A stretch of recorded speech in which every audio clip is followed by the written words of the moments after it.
তো হ্যালো বন্ধুরা, আমি একটা পুরানো বাড়ির ছবি দেখাচ্ছি আমাদের গ্রামে, যেটা আগেকার রাজার আমলের বাড়ি। এই বাড়িটি খুবই পুরানো বাড়ি, যার ভিত অনেক মোটা এবং চুনসরকি দিয়ে তৈরি।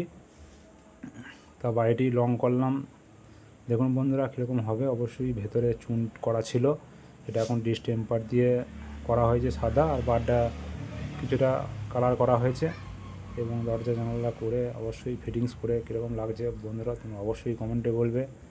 এবং বাড়িটা অনেক পুরানো বাড়ি, যেহেতু প্রচুর ফাট ছিল, ততটা ফিনিশিং করতে পারিনি, যতটা করেছি চেষ্টা করেছি।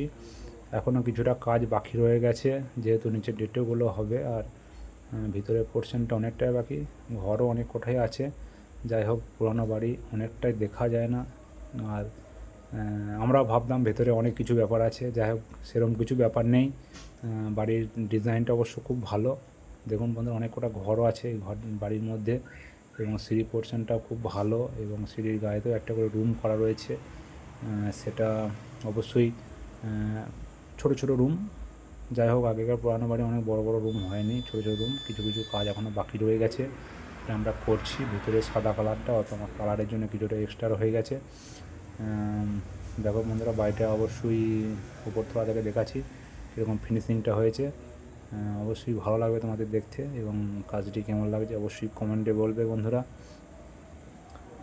এটা হচ্ছে দুতলায় বাড়ি। দুতলা থেকে উপর থেকে কিছুটা ফিনিশিং করে দেখাচ্ছি, আর নিচে পোর্শনটাও কিছুটা বাকি আছে, সেটা দেখাবো অবশ্যই। তারপর আমরা ছাদে যাব, এবং এই সাইড থেকে দেখালাম রুম কতক্ষণ রয়েছে, এবং তোমরা সেটা কাউন্টিং করে নিও। আর ভিতর থেকে অবশ্যই ভালো লাগছে। ডেটোটা না করলে ভালো লাগবে না, তাই ডেটোটাও করতে হবে। সেখানে দাদুদের বাড়ি, দাদুদেরকে বলা হয়েছে ডেটোটা করার জন্য। অবশ্যই ডেটোটা যদি করে আরও ভালো লাগবে দেখতে। তো বন্ধুরা বলো অবশ্যই রঙটা কেমন লাগছে এবং কালারটা কেমন হয়েছে। দাদুদের চয়েসই সব কালার, আমার কোনো চয়েস নয়। এবং পুরানো যেরকম কালার লাগানো ছিল সেভাবেই ঘষে মেজে শ্যাওলা তুলে কাজটি করা হয়েছে। বন্ধুরা আগে ভিডিওতে দেখেছি প্রচুর শ্যাওলা ছিল, সেও শ্যাওলা তোলার পর এখন রঙটা কেমন লাগছে সেটা তোমরা অবশ্যই বলবে। এবার আমরা ছাদের পোর্শনটা কিছুটা যাবো, এখানে কিছুটা জানলা বাকি ছিল, এরপর করা হয়েছে, এখনও কমপ্লিট হয়নি। এই সেই পোর্শনটা গিয়ে আমাদের ছেলেগুলো কিছুটা খাওয়া দাওয়া করার পর ঘুমাচ্ছে। এই তো ছাদ যাচ্ছি, এবার ছাদের অংশের পরিমাণটা দেখো দাদা ভাই কতটা বড়।